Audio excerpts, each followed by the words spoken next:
আসসালামু আলাইকুম। আমি মাহমুদা বিনতে হক ইজি রেসিপিতে সকলকে স্বাগত জানাচ্ছি। আশা করি সবাই অনেক অনেক ভালো আছেন। আলহামদুলিল্লাহ আমিও বেশ ভালো আছি। আপনাদের জন্য আজকে নিয়ে এসেছি গরুর কলিজা ভুনা।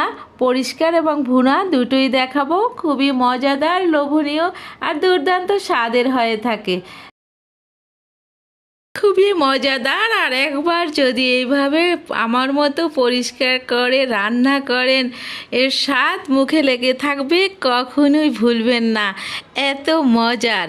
বিশ্বাস না করলে আমার রেসিপি ফলো করে অবশ্যই একবার হলেও ট্রাই করে দেখবেন।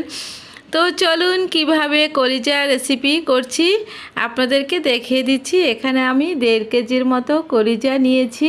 শুধু কলিজা না, কলিজা তারপরে কলিজার সাথে এই যে নরম যে থাকে সাদা কলিজা সেটাও নিয়েছি, সাথে নিয়েছি গুর্দা আছে সেটাও নিয়েছি। সব মিলিয়ে কুরবানির কলিজা ছিল, তো সেগুলো এখানে সব মিলিয়ে এখানে আমি 1.5 কেজির মতো নিয়েছি। তো এখন কলিজাগুলোকে প্রথমে খুব ভালো করে ধুয়ে নিয়েছি।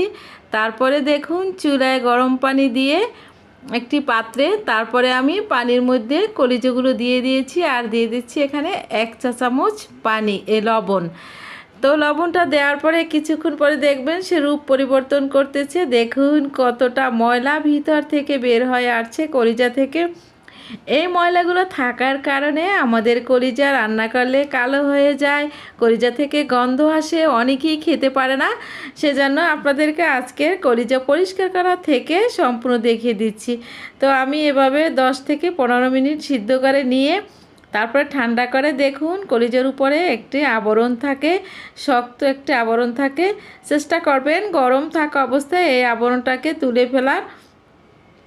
তো যদি আবরণটা তুলে ফেলেন, এই যে এটা হচ্ছে সাদা কলিজা, যে নরম পাতলা কলিজা থাকে সেটারও আবরণ, আমি সবগুলো আবরণগুলো তুলে ফেলছি।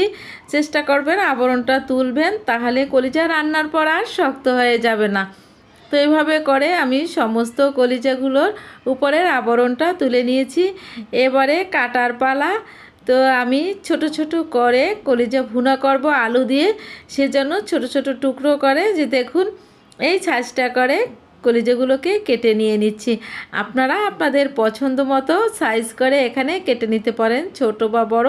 তবে ভুনা করলে আলু দিয়ে একটু সাইজটা মিডিয়াম করলেই ভালো হয়।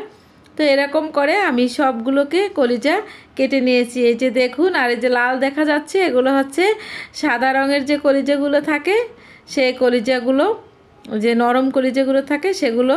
তারপরে খুব ভালো করে কেটে ধুয়ে নিয়েছি। দেখুন কলিজাগুলো ধোয়ার পরে চলে যাচ্ছি চুলোতে।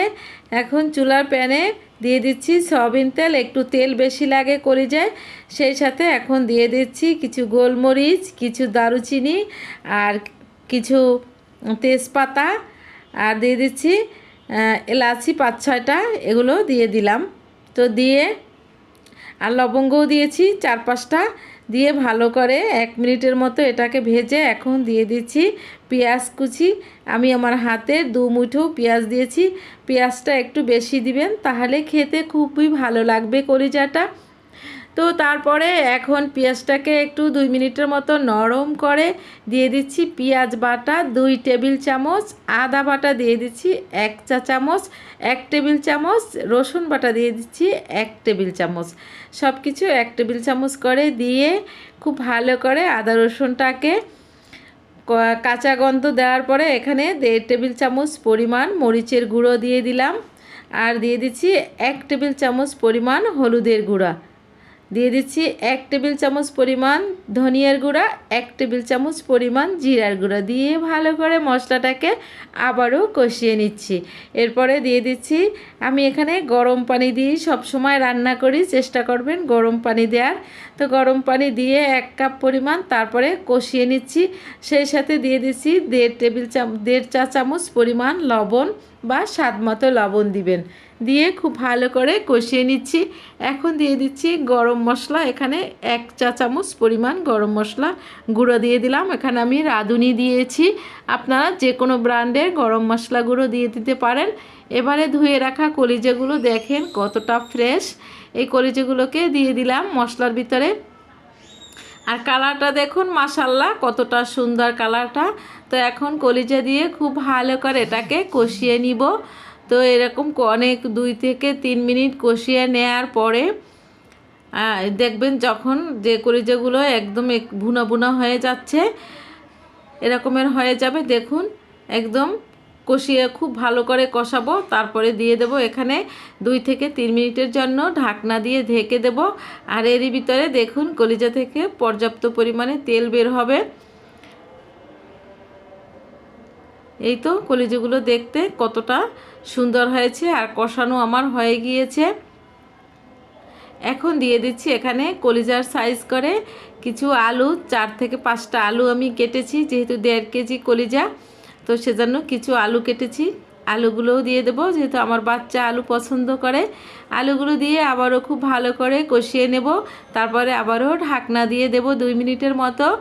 2 মিনিট পরে ঢাকনা খুলে আবারও কলিজাগুলোকে একটু কষিয়ে নিচ্ছি। দেখুন মাশাল্লাহ কতটা সুন্দর কালার হয়েছে। এইভাবে কষিয়ে নেওয়ার পরে এখন খুব ভালো করে কষানো হয়ে গেলে আমি এখানে দিয়ে দেব গরম পানি, পর্যাপ্ত পরিমাণ বা 3 কাপ পরিমাণ গরম পানি দিয়ে দিলাম। দিয়ে ঢেকে দেব সিদ্ধ হওয়া পর্যন্ত। আর সেই ফাঁকে মাঝে মধ্যে দেখুন আমি একটু ঢাকনা খুলে উল্টিয়ে পাল্টিয়ে দিয়ে দিচ্ছি। এই তো মাঝে মধ্যে এভাবে একটু ঢাকনা খুলে উল্টিয়ে পাল্টিয়ে তারপর আবার ঢাকনা দিয়ে দেবেন। আর সেই সাথে দিয়ে দিচ্ছি 4টা কাঁচামরিচ দিয়ে দিচ্ছি, সম্পূর্ণ অপশনাল, দিলে সুন্দর ফ্লেভার ছড়ায় সেজন্য দিয়ে দিয়েছি। আর কলিজাটা প্রায় হবার পথে, তো আর একটু ঢাকনা দিয়ে বাকি যে ঝোলটা আছে ঝোলটাকে একটু কমিয়ে নেব। এবার ঢাকনাটা খুলে নেড়ে চেড়ে আপনাদেরকে দেখিয়ে দিচ্ছি। অলমোস্ট হয়ে গিয়েছে আমার কলিজা ভুনা। দেখুন কালার কত চমৎকার এসেছে এবং সিদ্ধ হয়ে গিয়েছে। এই যে দেখুন আমি এই পরিমাণে রেখে চুলাটা এখন বন্ধ করে দিয়ে দিয়েছি। আর এখন সার্ভিং প্লেটে সার্ভ করে আপনাদেরকে দেখিয়ে দিচ্ছি কতটা লোভনীয় হয়েছে। আর এই যে দেখুন একদম গ্রেভিটা এতটা লোভনীয় হয়েছে, দেখলেই খেতে ইচ্ছে করবে। তো ছোট্ট একটি অনুরোধ করব, আমার ভিডিওটি যদি ভালো লেগে থাকে তাহলে প্লিজ আমার চ্যানেলটিকে সাবস্ক্রাইব করে দিবেন, পাশে থাকা বেল আইকনটি অন করে দিবেন, ফ্যামিলি এবং ফ্রেন্ডসদের সাথে শেয়ার করে দিবেন। আল্লাহ হাফেজ।